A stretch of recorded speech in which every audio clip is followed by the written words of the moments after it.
Welcome back sa ating mga balitang basketball. Panghuling taon na po ni Terry Rozier sa kanyang kontrata sa Miami Heat sa kanyang 4-year deal na pinirmahan sa Charlotte Hornets. Nabibigatan na ho itong Miami Heat sa kanyang sasahurin sa season na ito, which is $26.6 million para sa kanyang huling taon sa kanyang kontrata. Matagal na hong binabalak ng Miami Heat na siya i-trade, pero so far walang team ang nagpapakita ng interest sa kanya considering na malaki ang kanyang value at hindi ito akma sa kanyang performance sa mga nagdaang season.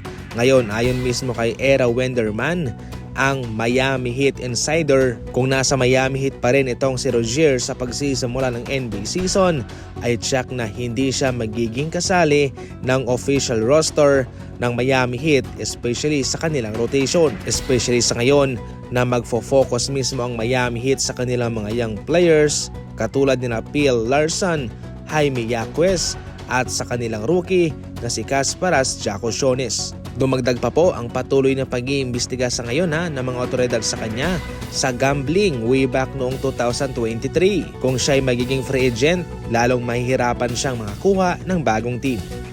Sa ating nagdaang video para sa Phoenix Suns, binigyang diin mismo ni Matt Ishbia na siya ang may-ari ng Phoenix Suns, siya mismo ang masusunod. Sa ngayon ay hindi maiwasang magreklamo ng ilang mga kapartners niya sa Phoenix Suns patungkol sa kanyang ginagawang ito. Kung saan sa mga nagdaang season ay maraming nagbago sa kanila, especially sa mga head coach, at ngayon nga ay wala na sina Kevin Durant and Bradley Beal sa kanila. Ika nga back to zero na itong Phoenix Suns at nasa rebuilding mode kahit na mayroon silang Jalen Green, Brooks at Devin Booker. Ayon nga ho sa ESPN, kanilang pinipredict na magiging number 13 itong Phoenix Suns sa season na ito.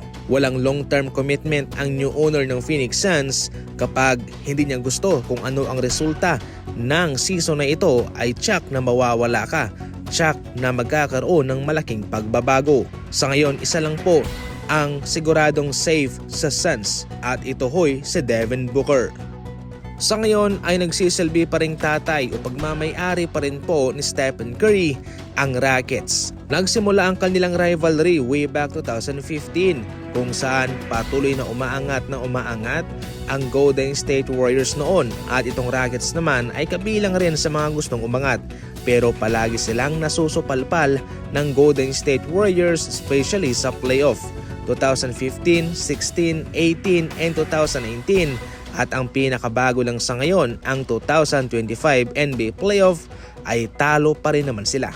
Yes mga idol, sa lahat ng 5 series nila versus Golden State ay talo ito. Partida pa nga mga idol, ang Rockets ay number 2 sa nagdaang NBA season, samantalang yung Golden State ay number 7, pero taob pa rin sila sa playoff. Si Buddy Hield mga idol ang tumapos mismo sa Rockets noong Game 7 nila, kung saan siya umiscore ng 9 3-pointers at mayroong 33 points. Kaya sa puntong ito, safe mga idol, at totoo naman yung sinasabi ng mga eksperto na itong sa Stephen Curry ang tatay ng Rockets o siya mismo ang nagmamay-ari, sapagkat sa kanilang tapatan ay hindi pa talaga nakakapanalo ng series itong Rockets.